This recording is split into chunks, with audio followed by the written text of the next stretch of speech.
Hola, hoy vamos a hablar de otro operador lógico. El caso de hoy será el estudio de lo que es la disyunción exclusiva. La disyunción exclusiva se trata de otra operación lógica. Ya anteriormente estudiamos lo que es la disyunción inclusiva, de la cual vamos a recordar su tabla de verdad. Tenemos la disyunción inclusiva de dos proposiciones, las proposiciones A y B. Y entonces vemos que para que el resultado de la disyunción inclusiva o simplemente de la disyunción de estas dos proposiciones, para que el resultado sea verdadero, bastaba con que al menos una de las dos sea verdadera, como tenemos aquí en este caso, ¿no? Aquí una de las dos es verdadera y el resultado sale verdadero, lo mismo que acá. O también podría darse el caso de que las dos sean verdaderas para que la disyunción inclusiva sea verdadera. Tal como se ve en la tabla, en la disyunción inclusiva, si al menos una de las proposiciones es verdadera, el resultado de la disyunción entre ambas también será verdadero. La disyunción exclusiva es un operador lógico cuya forma de operar es muy similar a la disyunción inclusiva. Tiene la diferencia que para que el resultado de la operación sea verdadero, solo una de las dos variables debe serlo. La disyunción exclusiva excluye el caso de que ambas sean verdadero al mismo tiempo para que el resultado sea verdadero, lo cual pasaba con la disyunción inclusiva. La disyunción exclusiva da verdadero solamente cuando uno de los dos es verdadero, es decir, no se toma en cuenta el caso de que los dos sean verdaderos. Esa es su diferencia con la disyunción inclusiva. Por lo tanto, para que sea verdadera la disyunción exclusiva, debe ser verdadera o bien la una proposición o bien la otra, pero no ambas. Se representa con el símbolo, igual que el símbolo de la disyunción inclusiva, pero con una rayita abajo, un subrayado, y se presenta con los términos gramaticales o solo, o solamente, o. Y es importante diferenciar cuando el término gramatical o hace referencia a la disyunción exclusiva o a una disyunción inclusiva. Eso dependerá del contexto. Por ejemplo, si decimos mañana te vas de viaje o podrás quedarte en casa. Cuando estamos hablando de esta situación, decimos entonces que solamente va a poder hacer una de las dos. ¿Correcto? Como por ejemplo también podemos decir, naciste en Guayaquil o naciste en Quito. Solamente existe una de las dos posibilidades, por lo tanto estamos hablando de que no puede haber nacido en Guayaquil y en Quito al mismo tiempo, ¿no? Entonces estamos hablando de una disyunción exclusiva. La tabla de verdad para la disyunción exclusiva de las proposiciones A y B es la siguiente. Como vemos, el resultado de la disyunción exclusiva lo tenemos aquí, nos da el valor de falso cuando las dos son falsas o cuando las dos son verdaderas, ya que se excluye este resultado, mientras que nos da verdadero cuando solo una de las dos es verdadera. Entonces, sean A y B proposiciones, se afirma que la disyunción exclusiva entre A y B está representada simbólicamente por A disyunción exclusiva B, el símbolo que nosotros ya lo hemos visto. La disyunción exclusiva de dos proposiciones es una nueva proposición, una proposición compuesta o molecular.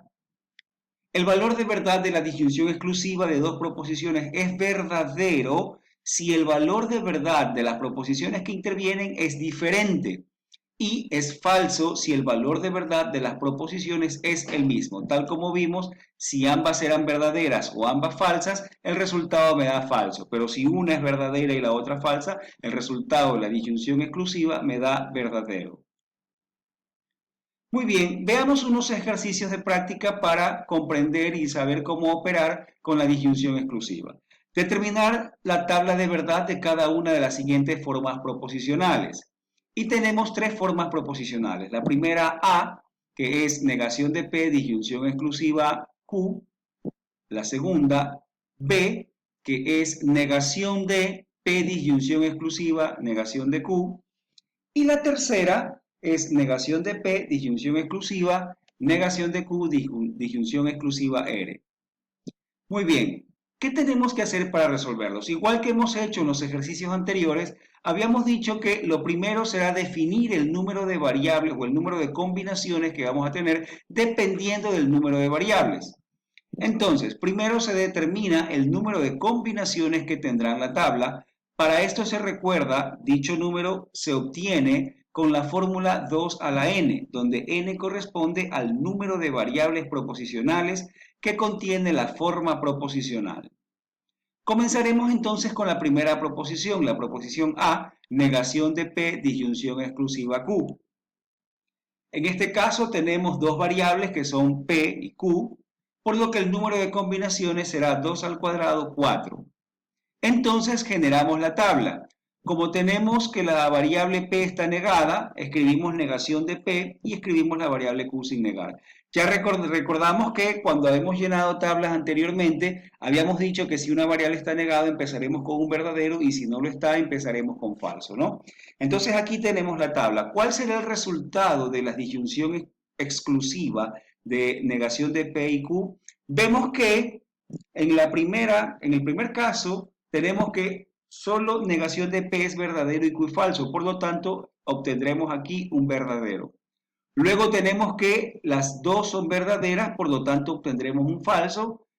Luego tenemos que las dos son falsas, por lo tanto volveremos a obtener un falso. Y por último tenemos que negación de P es falsa y Q es verdadera, por lo tanto obtendremos un verdadero. Y ahí tenemos entonces la tabla, ¿no? Donde si las proposiciones, los valores de verdad son diferentes, como en el primero y en el cuarto caso, si son diferentes se obtiene verdadero. Y si son iguales, como en el segundo y tercer caso, que son ambos verdaderos o ambos falsos, si son iguales obtenemos un falso. Bien, pasemos ahora a la proposición B. También tenemos dos variables, por lo tanto tendremos 4 combinaciones. Vamos a generar la tabla. Y entonces primero vamos a encontrar lo que es P disyunción exclusiva, negación de Q. Los resultados, ¿cómo nos van a quedar? Vemos que en el primer caso tenemos que solo una de ellas es verdadera, dándonos como resultado verdadero. En el segundo y tercer caso vemos que tienen el mismo valor de verdad, ambas falsas o ambas verdaderas, por lo tanto el resultado de la disyunción exclusiva es falso. Y por último, solamente una de ellas es verdadera, por lo tanto la disyunción exclusiva es verdadera. Finalmente tenemos que debemos encontrar la negación de la proposición. Entonces lo que hacemos es simplemente negar los valores de verdad. Cambiamos los verdaderos por falsos y los falsos por verdaderos. Y tenemos entonces así la tabla de la forma proposicional B. Vamos entonces a encontrar nuestro tercer ejercicio, a resolverlo, donde tenemos la forma proposicional C, y debido a que tenemos aquí agrupaciones, vamos a aplicar primero por jerarquía. Ya sabemos que hay 3 variables proposicionales, vamos a tener entonces 2 a la 3, 8 combinaciones, y la tabla que se va a generar será ahora de la siguiente manera. Dado que tenemos un paréntesis, ¿verdad? Por orden de jerarquía, primero resolvemos lo que está dentro del paréntesis, así que primero ponemos negación de Q, ponemos R y vamos a encontrar entonces negación de Q, disyunción exclusiva R. Acá esta columna vamos a dejarla para negación de P. Para llenar la tabla comenzamos con P entonces y como está negado, comenzaremos primero con 4 verdaderos y 4 falsos. Luego vamos a llenar Q que va a cambiar de 2 en 2 y como está negado empezaremos con 2 verdaderos, luego 2 falsos. Y finalmente R que como no está negado comenzará con falso y cambiará de 1 en 1. Aplicamos la disyunción exclusiva entre negación de Q y R y nuevamente si es que tenemos que las dos tienen el mismo valor de verdad nos dará falso. Si tiene si son diferentes entonces tendremos un verdadero. Como lo podemos ver entonces, aquí son diferentes, verdadero, igual es falso, diferentes, verdadero, igual es falso, diferentes, verdadero. Y finalmente, para encontrar la forma proposicional C, tenemos que hacer la disyunción exclusiva entre los dos resultados que tenemos aquí con celeste. Cuando son iguales nos dará un falso y cuando son diferentes nos dará un verdadero, tal como lo podemos ver aquí en la tabla, ¿no? Cada vez que los valores son iguales nos da falso y cuando son diferentes nos da un verdadero. Esperemos que este video sirva para que podamos comprender, para que ustedes puedan comprender cómo se opera con la disyunción exclusiva de proposiciones. Nos veremos en el próximo video.